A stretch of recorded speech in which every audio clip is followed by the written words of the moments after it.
what makes art what it is, and how do we assign value to it?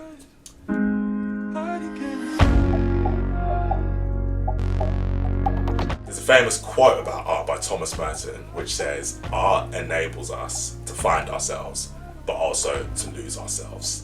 And I think that's actually a pretty good and ironic metaphor for the video and story that we've got today. So, welcome back to TMP. Today we're going to be exploring the rise and what many people would argue as the fall of the digital world assets known as NFTs or non-fungible tokens. So, what are NFTs? Well, non-fungible essentially means something that is unique and can't be replaced.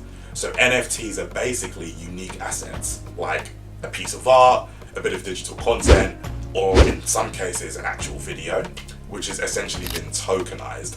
And what the tokenization process is essentially having an encryption function, which is basically the proof of the uniqueness for the NFTs. Because like me, I'm sure many people have said, why can't I just take a picture of it? Why can't I just download it and claim it's mine? But it's the tokenization that essentially applies the uniqueness to NFTs and allows it to be identified as real versus fake. A lot of words so far, but bear with me. So what a lot of people don't actually know is that NFTs started all the way back in 2014. And the first NFT was minted by a guy called Kevin McCoy. And this was NFT Quantum, which eventually actually sold for a whole $1.5 million in 2021. So, not a bad day in the office, I'm not gonna lie. A few years fast forward, we get to 2017 and we start seeing famous projects like CryptoKitties, which basically allowed users to breed, buy and sell virtual cats. So, how did NFTs become so expensive? So far, money has been changing hands, but it's been relatively modest to the peaks of the NFT world. It hasn't been universally life-changing, but when we get between 2020 and 2021, we truly reach the peak of NFTs. Celebrity endorsements, social media, everybody's talking about it. Is it real? Is it fake? Is it a scam?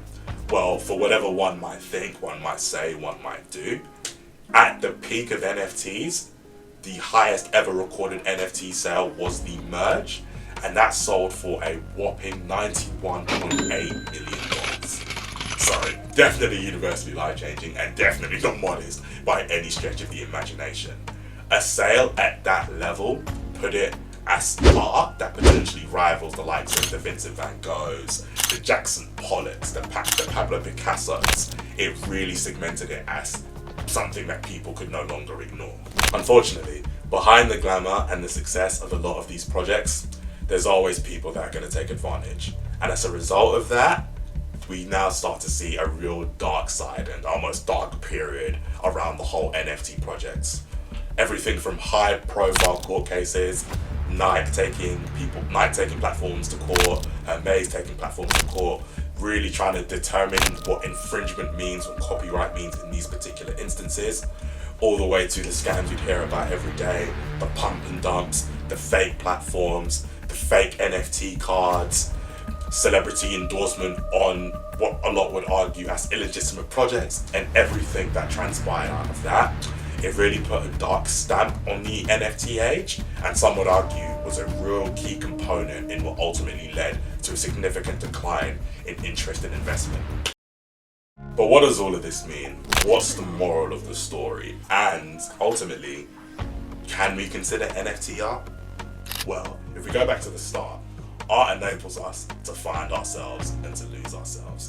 And I definitely can say that through that period, a lot of people found themselves and a lot of people lost themselves. So you almost need to take a step back and remember what the art was for. Put the business to one side and consider, do you get value out of just looking at it, out of just owning it? A lot of art collectors say that the true value of art is being able to sit down and look at it and gain tangible enjoyment from just admiring it. Whether or not you can get that from NFTs, I don't know. But if you can, it's a question to be had. Even if you're just trading it, it's a question to be had. Ultimately, as long as there's some inherent value that somebody gains from it, you could argue that it could be considered art and it could be considered real. Let me know what you think in the comments. Thanks for watching, and I hope you tune in for the next one.